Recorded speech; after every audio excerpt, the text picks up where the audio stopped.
Well, hello and welcome to Understand Men Now. I'm Jonathon Aslay of jonathonaslay.com, and I'm so excited to be shooting this short video for you today. Our topic, six types of relationships. We'll go with this. 6 types of first dates. 4 of them go nowhere, okay? The 6th type of first dates. Okay. Really quickly, if you're new to my channel, please hit the subscribe button, hit the bell so you can be notified of new content. I shoot about 3 or 4 videos per week. All right, our topic, the 6 kind of first dates that go nowhere. Once again, I'm going to be using my glasses again today. I'm trying to read my sheet here. But the first one is the most obvious. You go on a first date and there's no attraction for one another. There's literally you walking going, and I know you've all experienced this. You've gone on first dates. I know I've gone on first dates. Immediately, there's a disappointment, most likely because they didn't live up to the billing in their profile. Maybe the photographs were old. Men and women do this consistently, and a lot of first dates never go anywhere because there's no mutual attraction. And then there's the second kind of first date where one person's attracted but the other person isn't attracted, or vice versa, right? You've been there. You've been attracted to someone, they weren't attracted to you, or someone was really attracted to you and you were like you weren't attracted to them. So that's rather obvious, right?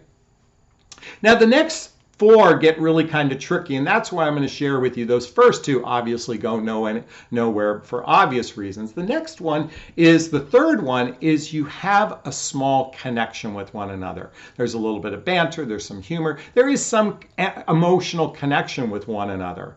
However, the person, one or both people, have a lot of unhealed childhood wounds and traumas or adult traumas, and they're not healed. So they're not really ready for a relationship. And while it may get past the first or second date because there's a small connection, those childhood wounds are going to rear up and play havoc in the relationship. This is one of the reasons why I recommend the book Getting the Love You Want by Harville Hendrix, so you can understand the dynamics most people fall into is this imago triangle.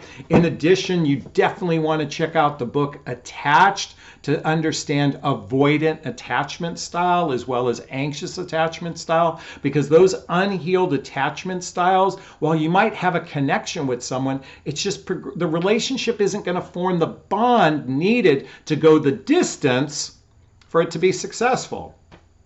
By the way, I'm noticing I'm wearing this blue shirt. I haven't worn it in a while. A lot of people have been so kind to say, you look great in blue, so I want to thank you for that. If that's still true, please post a comment below. I just want to hear your thoughts on the blue. I do mix them up on any video, just like I mix up the pictures on every video. I bought these from Mix Tiles. They're great pictures. They were actually a gift for me after Connor passed away, and I've just been buying a bunch ever since.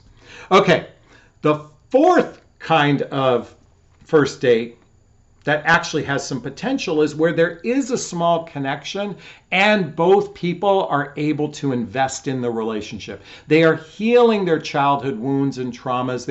They're making an investment in themselves. Maybe they go to therapy, maybe they do workshops and such. These are people where if there is a small connection, this relationship has some potential. While it may not always go the distance, it certainly has the potential for it, because ones where they're still dealing with their traumas, their ex-spouses, issues at work, when their life foundation doesn't feel solid, they're incapable of leaning in. You know how I'm big about leaning in instead of leaning back, and I'm just saying that tongue in cheek here. Okay, the 5th kind. This is the toughest one, when you have intense chemistry with another person. I mean, just off the charts chemistry. You just feel like this person's your soulmate. I mean, it's just intense, and you're literally attached to the hip right away, and you're macking on each other and you're making out.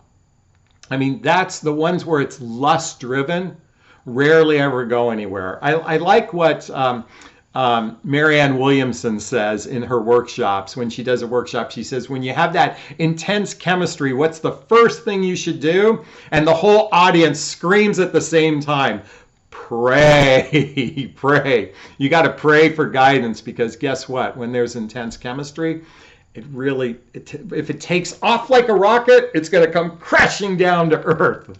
Not always, and this really leans into that sixth one that we're going to talk about today, the sixth type of first date. This is where you actually feel a soul connection with another human being. You feel a soul connection, not that intense physical connection, but just that connection where you're just able to laugh with one another, you get each other, you finish each other's sentences. It's just very easy being with them. And these are the people that have most likely healed their childhood wounds and traumas. They actively do what I talk about in my book, What the Heck is Self-Love Anyway? And by the way, if you're interested in any of these books, there's a link below to Jonathon Recommends. I highly recommend. Have you purchased my book? If you have, please let me know. And I ask you to write a review as well. All right, but that soul connection, where you're actually, has anyone seen the Black Mirror episode called Hang the DJ? It's in the 4th season. I think it's the 5th episode. But it's a great illustration of what it feels like to meet someone for the first time and just have that soul connection, where you just feel comfortable with the other human being. It just feels easy. The relationships that progress are the ones that start relatively easy, and there's no hang-ups. There's no need to analyze the relationship. One of my friends said to me, if you have to analyze the relationship, most likely it's not the right relationship. Or it means there's more work for one to do on themselves. And when I mean, when I say right relationship, I'm talking a relationship that progresses forward with commitment and such, that progresses to a level of partnership. And it's relatively easy. And the only work that needs to be done is the work on oneself, so we're not caught up in our own stuff. This is why I highly recommend checking out the Hoffman process. The Hoffman process. There's a link below to that. Highly recommend checking this out. Because once you've done the work, you're open and receptive to love. You're open and receptive to love. And that's my invitation for you today. All right, if this resonates with you and you'd like some advice understanding men to determine which men are really ready for a relationship, which one of those fit into those 6 categories, and which of the 4 you should get rid of, well, the first 2 you'll know really quickly, then check out a link to schedule a discovery call to see if working with a coach is right for you. Free discovery call. I'm going to wrap up this video as I always do. First off, giving myself a big, gigantic Jonathon Bear hug of self-love. I'm going to reach into the camera and give you a hug of love. I'm going to ask you to turn to someone and give them a hug of love, because hugs are a great source of love, and we can all use more love in our lives. Thanks a bunch. Bye-bye now.